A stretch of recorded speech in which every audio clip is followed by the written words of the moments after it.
that. Yeah. To me, American hypocrisy is most striking, and I think it's an expression of this paradox, which on the one hand, we ostensibly want to keep our kids safe by keeping this information away from them, Yeah. in turn, directly or indirectly shaming them. And on the other hand, we have such a licentious, hedonistic, indulgent kind of culture.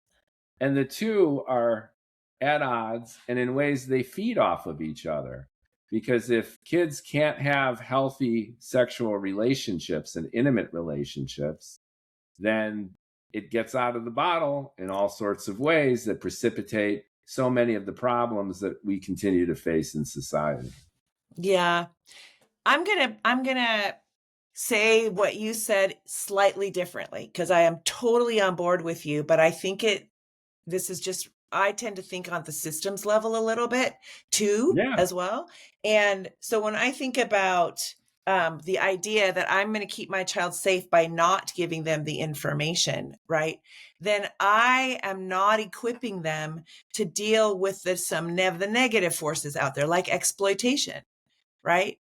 A girl is 9-year-old playing in the front yard with a friend, and a truck of construction people drive by and make all kinds of rude remarks. And she has her first experience of, I might not be safe in the world.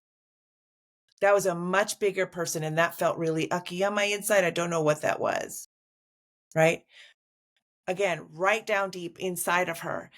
So we're not preparing them to know not right from wrong, but what makes sense. What are their values? How does this match up with what are the family values? And also all the pieces of information that you need. We're not doing that. So now she is much more likely to be exploited and to see it as flattery and And not she realize the is danger in there. exploited because the level of abuse is Of course. astronomical to the point of ubiquity.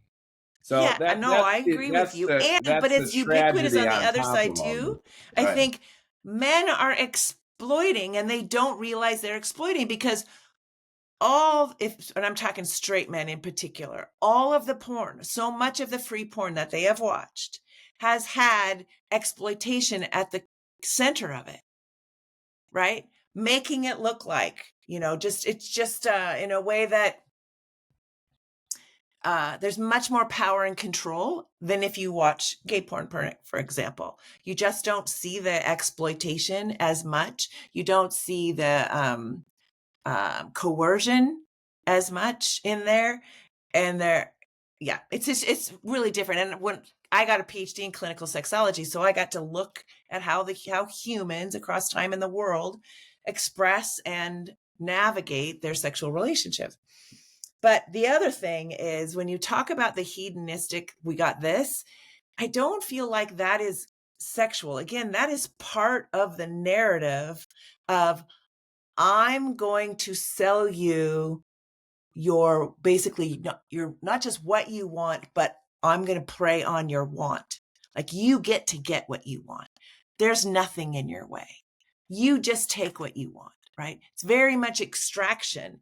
We see that there are very few places where you can see, in a safe kind of way, the range of how adults who are giving consent express their sexuality, but there's no power and control, right? So you might see wild things out there, but what I'm wanting people to look under is, what's the nature of the relationship? Where's the power lie? Who has power? Who doesn't have power?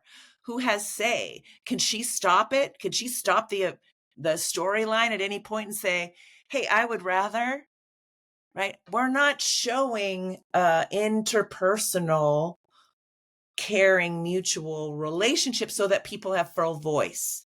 Yeah, I mean, I agree with you.